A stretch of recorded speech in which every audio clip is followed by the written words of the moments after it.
Yung taste. Yung pinapadala sa Manila, ganyan yan? O hindi? Kingberry Kasi po. Kingberry. maasim eh.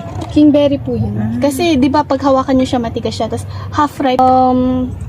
May iba't iba po. Meron po yung iba na malaki lang talaga sila, pero hindi sila gawin katamis. Meron po yung, eto, pataba po sila. Hindi po sila yung as in na malaki, pero kaya nilang lumaki, depende sa alaga. Ang kaso lang, yung meron naman po yung iba yung matigas na pwede pang travel.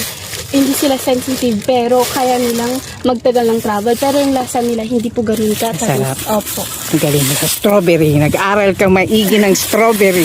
Very good. So yan Magandang- po ay na-explain ni ate yung ano Ang galing yung ni ate mag-explain. na-differentiate niya yung iba't ibang variants ng strawberry, especially kung pupunta po kayo rito. So Hanapin niyo si ating maganda. Hanapin niyo si ating maganda.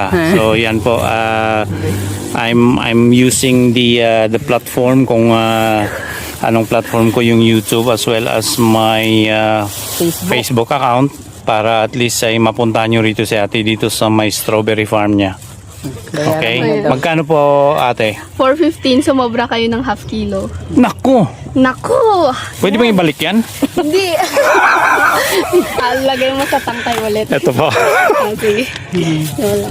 Ayaw ni ating iba sama yung basket eh. Kaya dyan niya daw ilalagay. Yan. Pang 1 kilo po yung basket. Tapos ito po, ino-order po kasi namin siya. Oh, pag isang kilo oo. lang. Oh. Sige Kaya lang, kaya nga eh. Hindi siya basta bibilhin, o-orderin mo siya, gagawin Pa-order nga.